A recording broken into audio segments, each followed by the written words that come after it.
Hola, hoy vamos a realizar la evaluación T4, también denominada como ECOE, el cual tiene la finalidad de verificar las competencias y habilidades adquiridas por los estudiantes de enfermería en el transcurso de sus años. Nos encontramos en la Universidad UPN en el curso de Cuidado Adulto y Adulto Mayor 2. Esta presentación es realizada por la alumna Hilary Reina.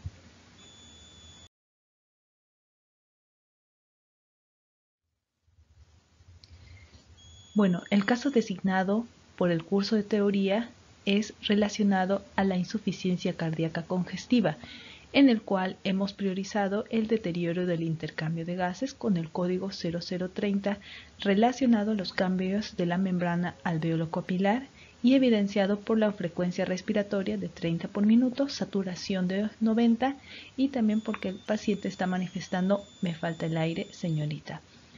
Dentro de este plan de cuidados he seleccionado la intervención de oxigenoterapia.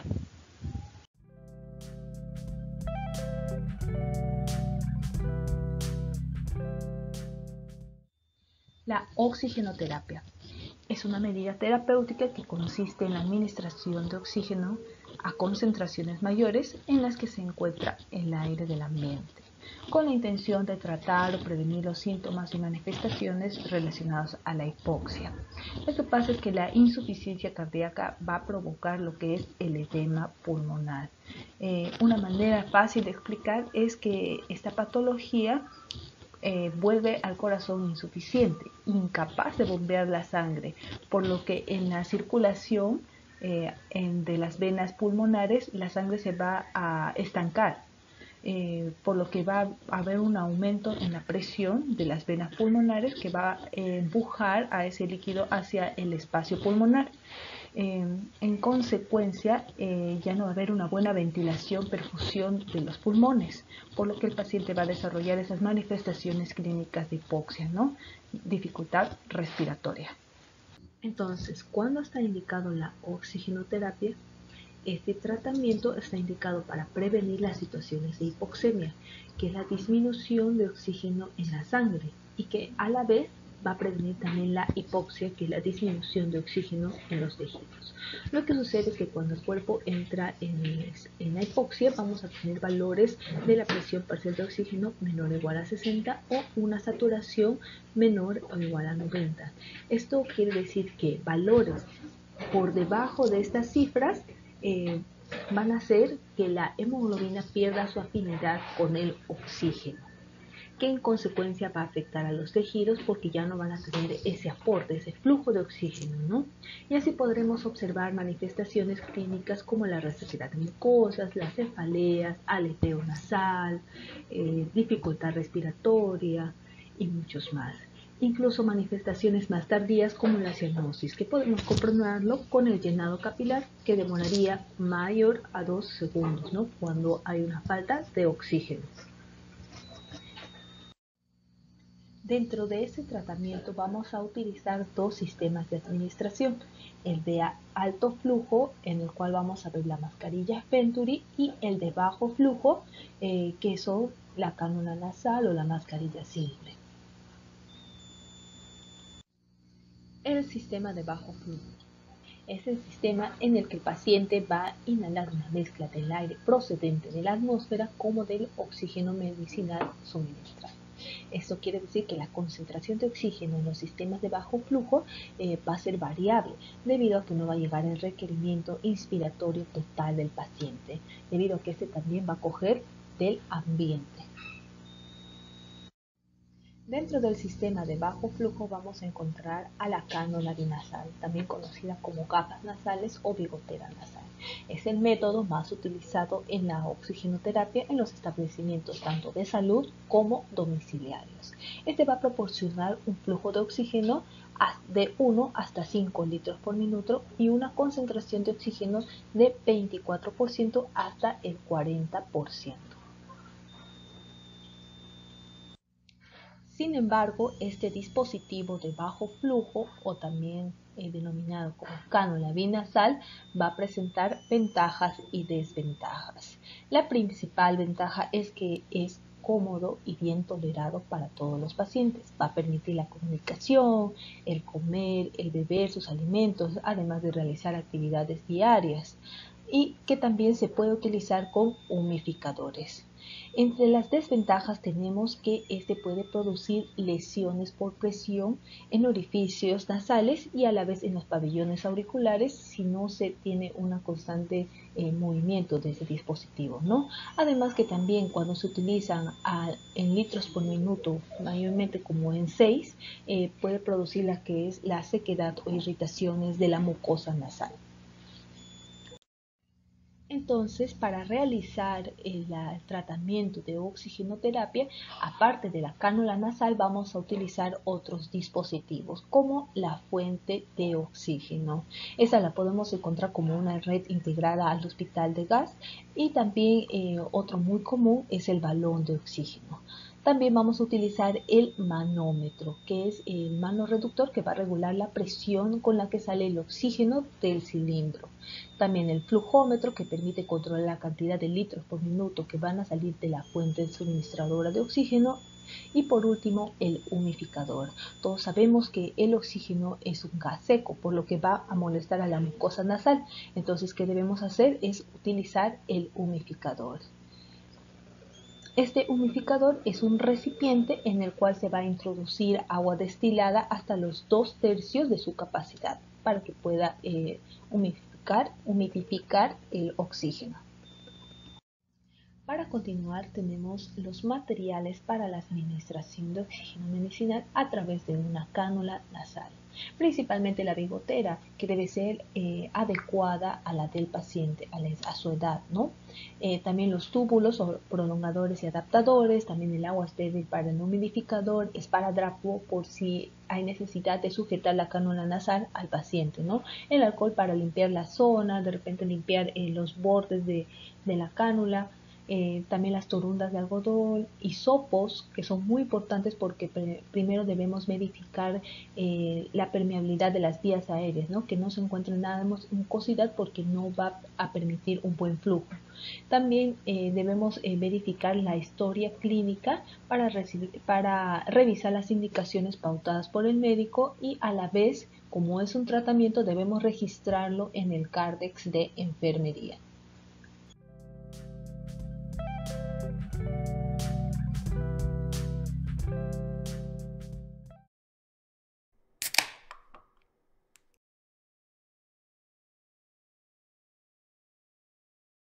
Oxigenoterapia.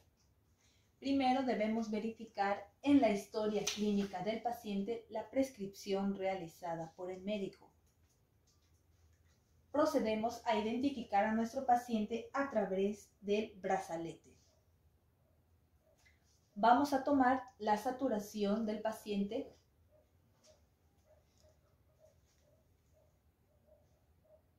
y anotarlo en su historia clínica. Procedemos a explicar el procedimiento a nuestro paciente. Señor Miguel, buenas tardes. Buenas tardes, señorita.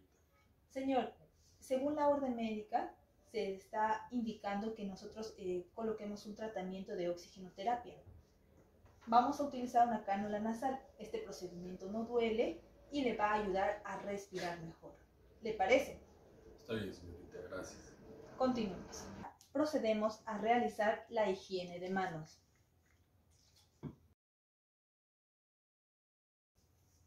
Nos colocamos los guantes de rutina .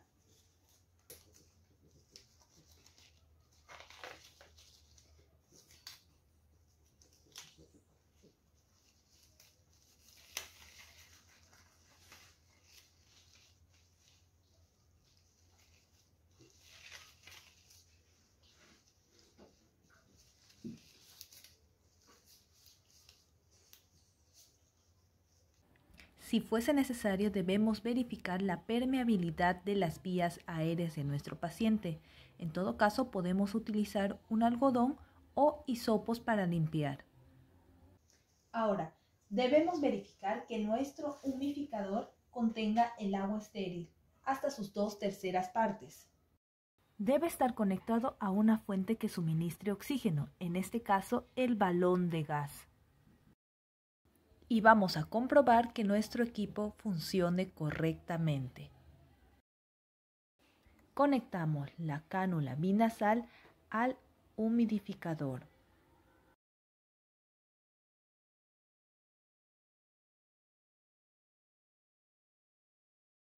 Colocamos la cánula binasal en el paciente.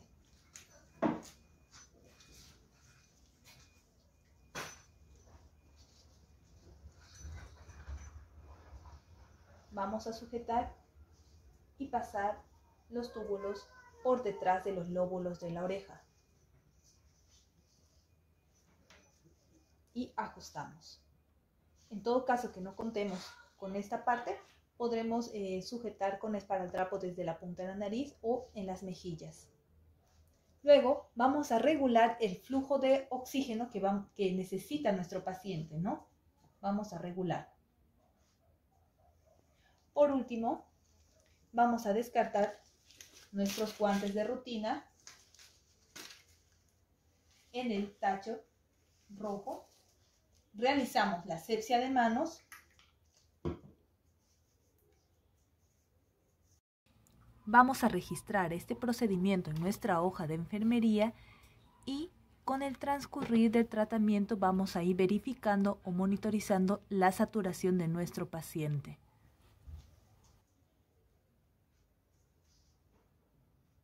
Así podremos verificar la calidad de nuestro cuidado. Gracias.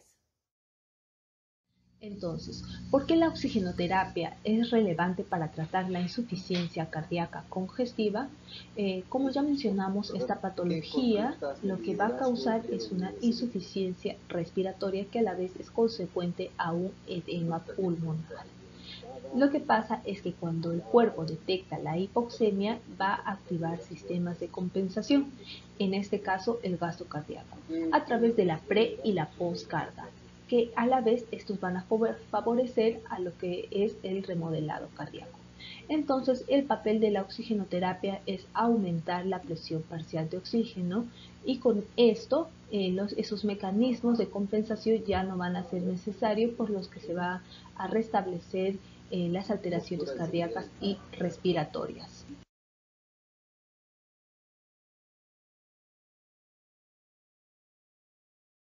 Como segundo diagnóstico priorizado en el caso clínico de insuficiencia cardíaca congestiva, tenemos el exceso de volumen de líquidos con el código 0026, relacionado con el compromiso de los mecanismos reguladores, evidenciado por edemas de miembros inferiores, 2 de 3 cruces, y un aumento en el sodio, 126.4. Dentro de las intervenciones seleccionadas tenemos la canalización de una vía periférica para la administración de medicamentos intravenosos.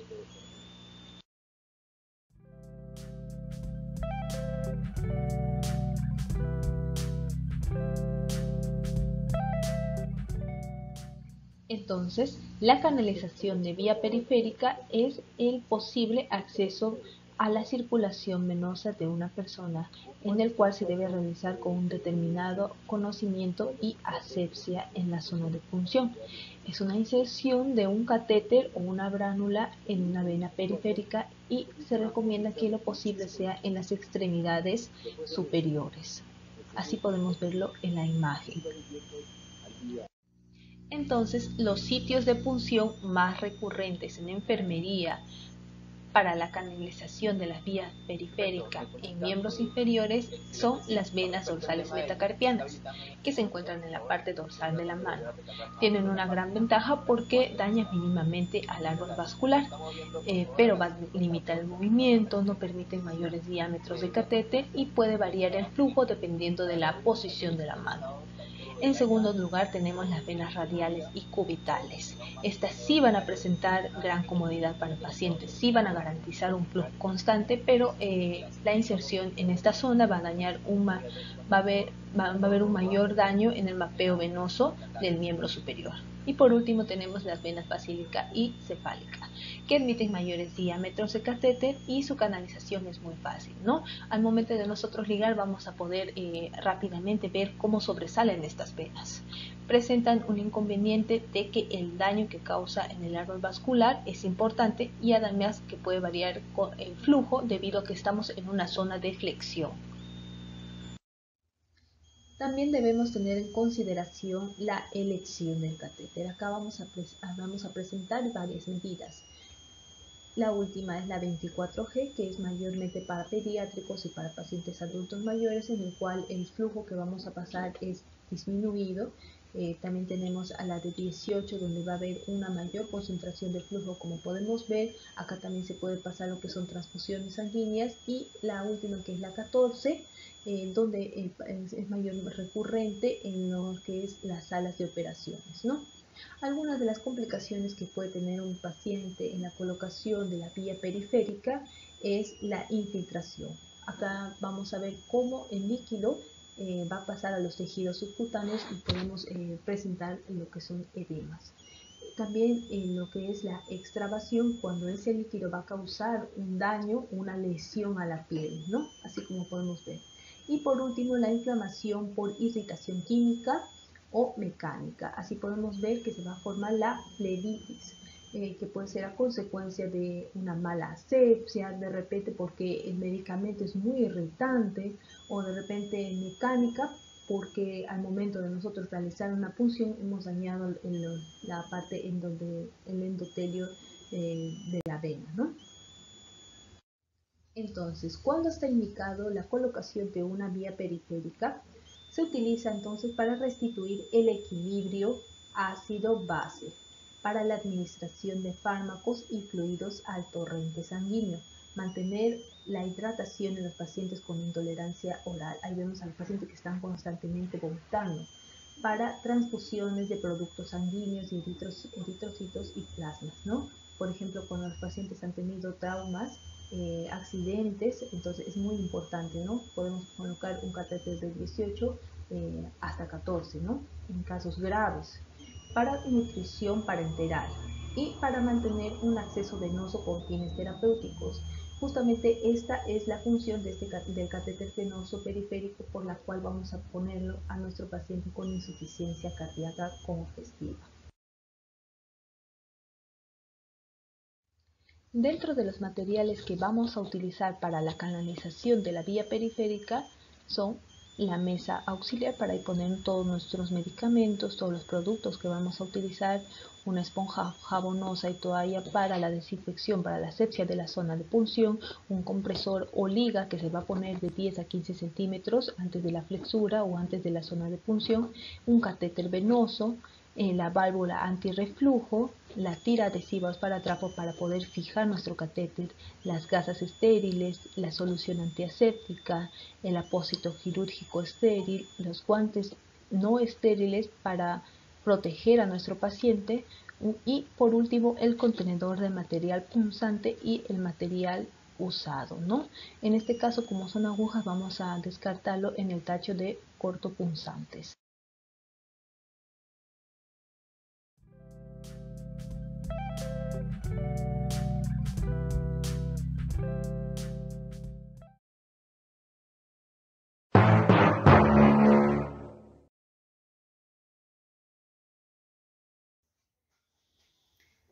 Canalización de vía periférica. Primero debemos verificar en la historia clínica que esté prescrito el tratamiento. Luego vamos a pasar a informárselo al paciente. Señor Miguel, buenas tardes. Buenas tardes, señorita, dígame. Señor, según prescripción médica debemos colocarle una vía periférica para administrarle sus medicamentos endovenosos. Ok, está bien. Señor, este tratamiento le va a generar un poco de molestias, sin embargo, es parte de este. Entiendo. Gracias.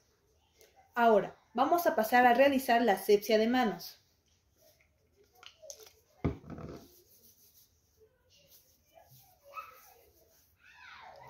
Continuamos con el calzado de guantes.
a realizar la asepsia de manos.